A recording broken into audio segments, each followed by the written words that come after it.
আপোনালোকে সকলোৱে জানে যে ভাৰতীয় জনতা পাৰ্টি অনুসূচিত জাতি মৰ্চাই আমাৰ 39খন জিলাতেই আমাৰ জিলা কমিটি মণ্ডল কমিটিসমূহ আছে আৰু সংগঠনত প্ৰবাস এক গুৰুত্বপূৰ্ণ বিষয়।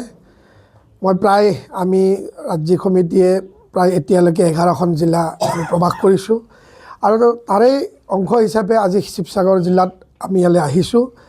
আমি ইয়াৰে ভাৰতীয় জনতা পাৰ্টি অনুসূচিত জাতি মৰ্চাৰ জিলা সমিতিৰ সকলো কাৰ্যকৰ্তা মণ্ডল কাৰ্যকৰ্তা লৈ এখন সাংগঠনিক সভা আমি আলোচনা কৰিম, কিদৰে আমি আগন্তুক নিৰ্বাচনত অনুসূচিত জাতি মৰ্চাই অগ্ৰণী ভূমিকা ল'ব পাৰোঁ।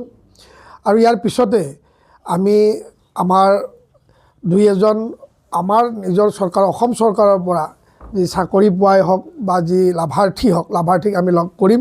তাৰপিছত শিৱসাগৰ সমষ্টিৰ আমি কেইবাখনো অনুসূচিত জাতি মৰ্চাৰ যি অসম অনুসূচিত জাতি বসতিপূৰ্ণ গাঁও আছে, সেই গাঁওসমূহত আমি তেওঁলোকৰ মনৰ বুজ ল'বলৈ, তেওঁলোকৰ লগত কথা বতৰা পাতিবলৈ, তেওঁলোকৰ লগত মত বিনিময় কৰিবলৈ আমি যাম।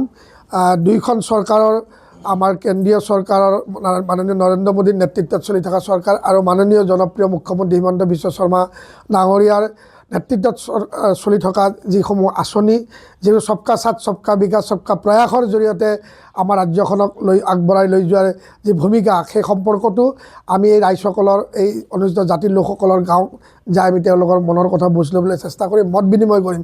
আৰু ইতিমধ্যে ৰাইজে আশীৰ্বাদ দিবলৈ সাজু হৈ আছে যে নিৰ্বাচনত ভাৰতীয় জনতা পাৰ্টিৰ পুনৰবাৰ অসমত চৰকাৰ গঠন হ'ব হিমন্ত বিশ্ব শৰ্মা ডাঙৰীয়াৰ নেতৃত্বত।